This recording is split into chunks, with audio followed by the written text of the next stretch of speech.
హిందువుల మనోభావాలు దెబ్బతీసేలా సీఎం జగన్ నిర్ణయం ఉందని బీజేపీ పశ్చిమ గోదావరి జిల్లా ప్రధాన కార్యదర్శి కరిబండి నాగరాజు మండిపడ్డారు. వినాయక చవితి వేడుకలు బహిరంగంగా నిర్వహించడానికి వీల్లేదంటూ రాష్ట్ర ప్రభుత్వం ప్రకటించడాన్ని నిరసిస్తూ బీజేపీ నాయకులు పోలవరం మండల కేంద్రంలో ధర్నా నిర్వహించారు.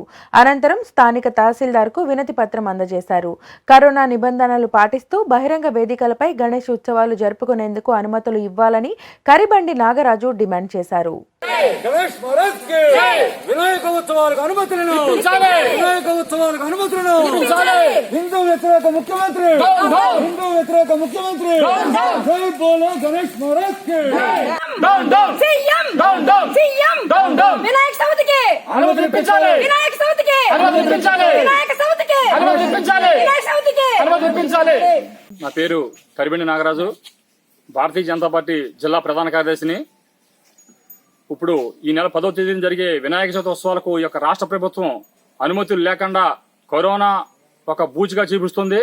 ఈ యొక్క రాష్ట్ర ప్రభుత్వం హిందూ వ్యతిరేకగా పక్కగా ముద్ర వేసుకుని ముందుకు సాగుతుంది.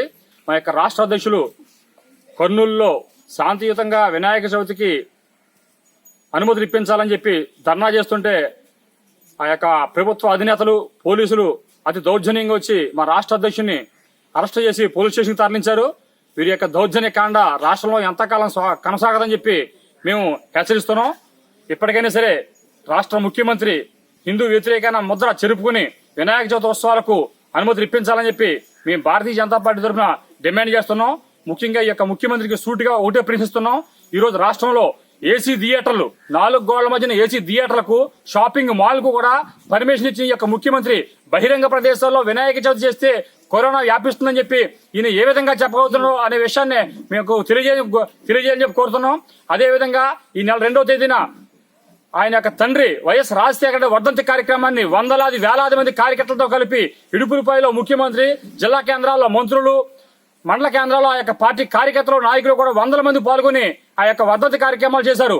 అప్పుడు రాని కరోనా ఈ యొక్క బహిరంగ ప్రదేశాల్లో 10 మంది 20 మంది చేసి కలిపి వినాయక చవితి ఉత్సవాలు చేస్తే కరోనా వస్తుందని చెప్పి ఆయన ఏ విధంగా ప్రజలను తప్పుదారి పట్టిస్తున్నారో ఈ విషయం తెలియజేయాలని చెప్పి మేము ప్రశ్నిస్తున్నాం. ఇప్పటికైనా సరే హిందువుల వ్యతిరేకమైన పదాన్ని తుడుచుకుని హిందువుల ఓట్లతో గద్దెనెక్కిన ఈ యొక్క ముఖ్యమంత్రి తప్పనిసరిగా వినాయక చవితికి వెంటనే అనుమతి ఇప్పించాలని చెప్పి మేము డిమాండ్ చేస్తున్నాం. అలా కాని పక్షంలో తప్పనిసరిగా కూడా మీ వినాయక చవితి నిర్వహించి తీరుతాం. మీరు ఏం చేసుకుంటారో చేసుకోండి, ఎంతమందిని అరెస్ట్ చేసి జైల్లో పెడతారో మేము కూడా చూస్తాం. ఎప్పుడూ కూడా ఒకే రకంగా ఉండదు, ఒకే ప్రభుత్వం ఉండదు, ఇది గుర్తుంచుకోండి. మీరు ఇవాళ 151 సీట్లు మిమ్మల్ని నమ్మి ఆంధ్ర రాష్ట్రం మీకు అప్పగిస్తే హిందువుల్ని వ్యతిరేక ధోరణిగా చూస్తున్నారు. 80% మంది మేజర్ గా ఉన్న యొక్క హిందువులను పట్టించుకోకుండా మిగిలిన కులాలకు మతాలకు మీరు కొమ్ముగాస్తున్న విషయం బహిర్గతం అవుతుంది. ఆ యొక్క మచ్చను ఎప్పటికీ తుడుచుకుని హిందూ వ్యతిరేక పదాన్ని తప్పించి వినాయక చవితి ఉత్సవాలకు తప్పనిసరిగా వెంటనే అనుమతి ఇప్పించాలని చెప్పి మేము భారతీయ జనతా పార్టీ డిమాండ్ చేస్తున్నాం.